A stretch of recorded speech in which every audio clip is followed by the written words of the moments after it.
Pradėkim nuo to, kaipgi pavyko pasiekti Bulgariją, ilga kelionė, bet kaip viskas klostės.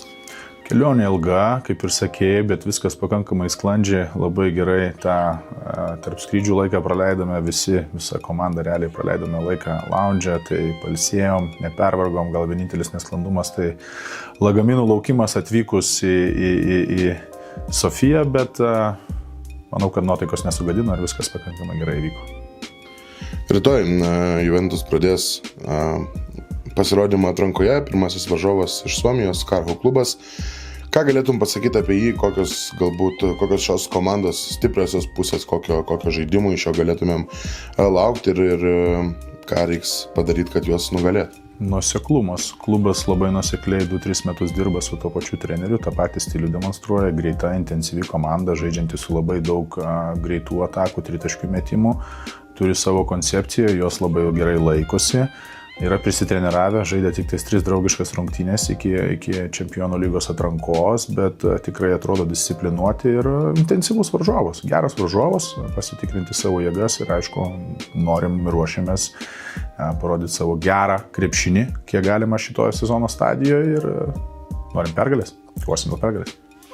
Kalbant apie personalijas, kas galbūt būtų tie žaidėjai varžovų komandoje, kurios, kaip sakyti, jie yra įdomu pasižiūrėti, ar ne, tą rubrikėlę ir tuos, kurios reikėtų atkreipdėmės. Jo, tai yra keli naujokai amerikiečiai, tai Zachary, rūkis iš koledžo geros mokyklos ir Berry. Zachary gal daugiau toks kūrėjas, komandos veržikas ir komandinis žaidėjas, Berry visiškas šūteris.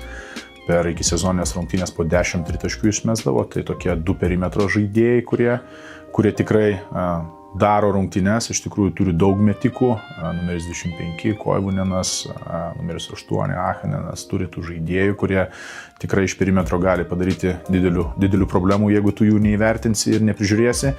O po krepšių daugiau yra gal tie vadinami undersize'ai, bet mobilus, greiti, fiziški ir, kaip sakau, daug lipa ant lentos, turėsim to tokio daug pasikeitimų, daug visko, taip kad tikrai įdomus varžovas, neįprastas gal labai Lietuvos krepšiniui, bet tam vadinam skandinaviškam krepšiniui ir ką krepšinis eina, tai toksai modernus varžovas, sakykim taip.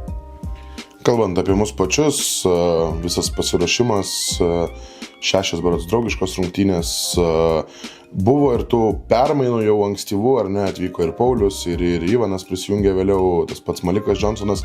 Kaip pats vertintum apskritai visą pasiruošimą, ar vis tiek su treneriais pasišnekat, kaip galbūt yra, ar viską spėjote įdiegti, ką norėjote ir gal plačiau apie tą visą pasirengimą sezoną? Kad pasišnekam ir diskutuojam, tai tikrai aš tai nevadinčiau permainomis. Visų pirma, pradėkime nuo to, kad klubas turėjo, manau, kad vadovai nuvirdo gerą darbą, kad turėjo galimybių ir opcijų. Pagerėjus, sakykime, kažkokiai tai ar finansiniai situacijai, ar dar kažkam pasikeitimus buvo galima daryti.